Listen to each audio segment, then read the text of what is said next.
A literatura mundial passou por diversas mudanças no decorrer dos anos. Entender as mudanças que ocorreram entre os séculos 17 e 20 é a proposta do doutor em literatura Roberto Acísilo de Souza no livro Uma Ideia Moderna de Literatura. Nós conversamos com o escritor. Professor, seja bem-vindo então ao nosso programa. Obrigado. Quando se fala no processo de transformação da literatura de 1688 a 1922, dá para pontuar quais foram as mudanças na literatura nesse período? Sim, o período é bastante extenso e o título do livro, Uma Ideia Moderna de Literatura, aponta para um contraste sumário entre o que nós podíamos chamar as letras antigas, eu gosto de fazer essa distinção entre letras e literatura, e a literatura como um conceito da modernidade. Às vezes as pessoas se espantam um pouquinho, poxa, mas modernidade, século XVII, moderno, 1600, como é que é isso? Né? É que existem vários conceitos para o termo técnico da historiografia, que é moderno, modernidade. E o conceito com o qual eu trabalhei, que eu acho que melhor me orientou na montagem desse repertório, é um conceito que situa a modernidade basicamente no século XVIII. Quer dizer, o início daquilo que a gente chamaria modernidade. Por que no século XVIII? O século XVIII é uma espécie de dobradiça, assim, né? Se você puder fazer uma imagem aí que dê conta dessa virada, né? Em inglês tem uma expressão que em português a gente não tem uma tradução muito boa, mas é a expressão turning point, quer dizer, um ponto de transtorno, digamos assim, né? De mudança profunda da cultura, da sociedade, da política. E esse momento é o século XVIII.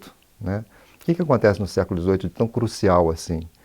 Revolução Francesa, que é o grande símbolo, né, de toda essa efervescência no final do século. E claro que não é uma coisa pontual, é uma coisa gradual que vem se processando ao longo do século, mas que tem aquele momento, né, de clímax, né, que é a Revolução Francesa. Então é um momento em que você tem uma modernização generalizada da vida, digamos assim, da vida no Ocidente. Né? Uma modernização política, aí você passa a ter a ideia de democracia, que é fundamentalmente um conceito político ainda vivo para nós, né, nesse início do século XXI. Democracia, laicização, quer dizer, uma tentativa de pensar as coisas do mundo, do homem, da história, da vida, da ciência, fora da chave da religião. Né? E no campo das artes, também a ideia de que a esfera da arte é uma esfera que tem uma autonomia, que tem que ser compreendida não como veículo de outros valores, né, mas como alguma coisa que é um fim em si mesmo. Então, por muito tempo, as letras, como eu costumo fazer essa distinção, elas estiveram a serviço, por exemplo, da religião. Então é aí, nesse surgimento da estética, né, que é uma revolução no campo das artes, a questão da revolução política, que destrói as monarquias absolutas e coloca a democracia burguesa, a república, né, no lugar desse arranjo, né, político antigo. Né. A questão também de uma reforma social, né, em vez da aristocracia, a burguesia, que passa a ser a classe politicamente dominante. Então, no momento em que essa turbulência toda se dá, é que nós temos um grande salto também no campo das letras, né, que praticamente transforma as antigas artes verbais, né, na literatura da modernidade. É até uma coisa redundante, né, se dizer literatura moderna, porque a ideia de literatura é uma ideia construída pela modernidade. Dá para citar alguns autores ou escritores que participaram dessa revolução? Sim. A gente pode citar até fora da literatura estrito sensu, né? Eu diria que um dos grandes referenciais para essa mudança conceitual do século XVIII é Immanuel Kant, a obra de Kant, né? Especialmente um dos seus grandes tratados, né? A Crítica do Juízo, chamada, né? Em que ele constrói conceitualmente essa possibilidade de se pensar a arte, e aí dentro da arte a poesia, a literatura, como uma esfera autônoma. Ou seja, não mais algo a serviço da religião ou a serviço de qualquer outro valor que não seja um valor estritamente estético.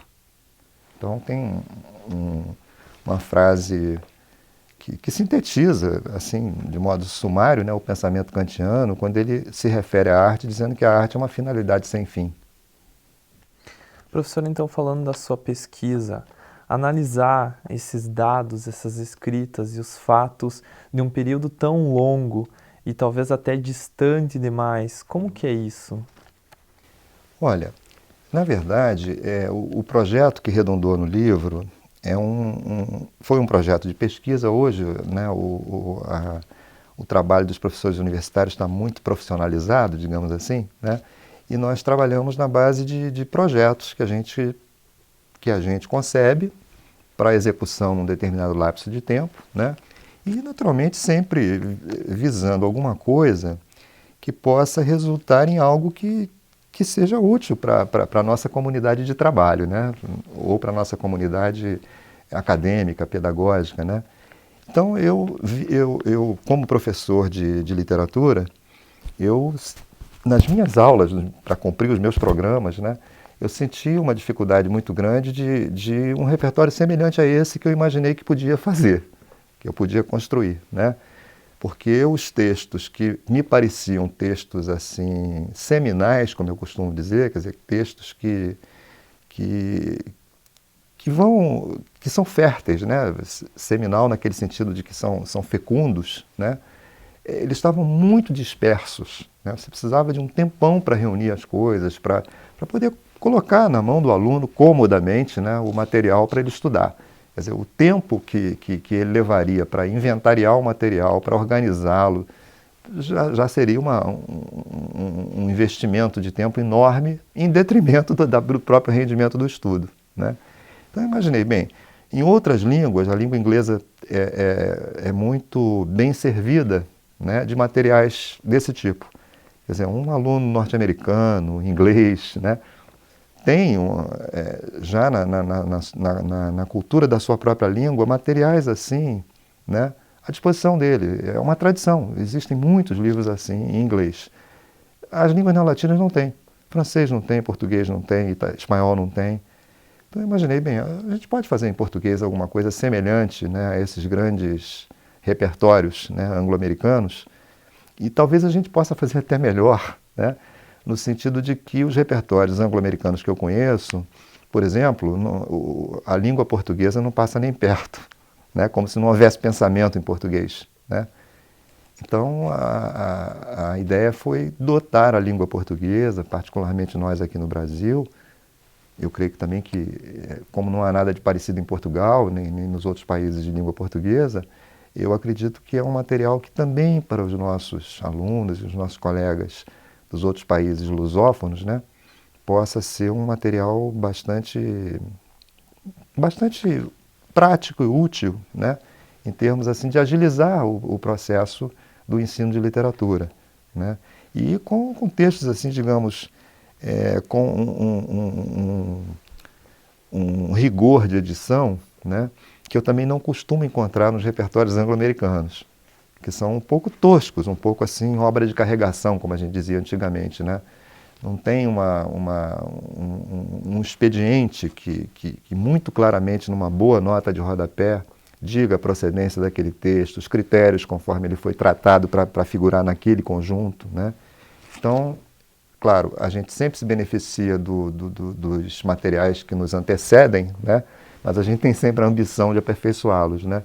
E eu tenho a impressão que em termos assim de cuidado de editoração, né, esse texto tem assim até vantagens em relação a antecedentes, né, a exemplos anteriores em língua inglesa que eu andei lendo e consultando, né. Para quem o senhor indica esse livro? Olha, esse livro eu acho que ele tem um interesse assim inicial, né, básico para os estudantes de letras, né, tanto de graduação quanto de pós-graduação. Pós-graduação todos os níveis, né, especialização até o doutorado, passando pelo mestrado. Mas as outras áreas das ciências sociais, as outras áreas das humanidades, né, também tem na literatura um referencial incontornável. Quer dizer, os cursos de história, de filosofia, de ciências sociais, de antropologia, né? Até de psicologia, se você pensar na psicanálise, né? Tem na literatura um material que também é frequentemente valorizado, visitado, estudado, né? Então, eu acho que os alunos e professores das outras áreas das humanidades também hão de se interessar por esses textos, porque são textos de poetas, de ficcionistas, de filósofos, de sociólogos, de historiadores, né? Quer dizer, você tem uma gama muito grande de especializações e discursos, né? Que tem um ponto de convergência que é o interesse analítico pela literatura, né? Mas não são apenas especialistas em literatura, digamos assim. A literatura realmente é um tipo de discurso, né, que tem essa capacidade de fazer convergir várias especialidades, né? Na verdade, ela rompe com as especialidades. Professor, obrigado pela entrevista. De nada.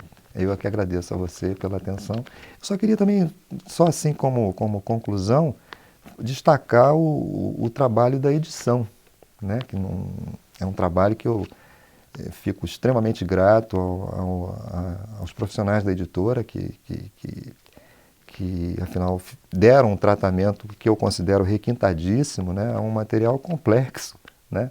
E que resolveram graficamente de uma forma que me deixou muito feliz e muito surpreso até pela qualidade do produto gráfico, que eu quero dizer que aí eu não teria como, né, resolver nem interferir nisso, né? Eu achei que graficamente o livro me pareceu assim uma espécie de grande homenagem às humanidades, né? E eu fiquei extremamente grato à editora e aos profissionais que trabalharam, estagiários, todo mundo, afinal de contas, do staff da editora, que eu queria pôr assim em relevo, porque em boa medida, se o livro puder prestar um bom serviço, em boa parte o mérito é deles.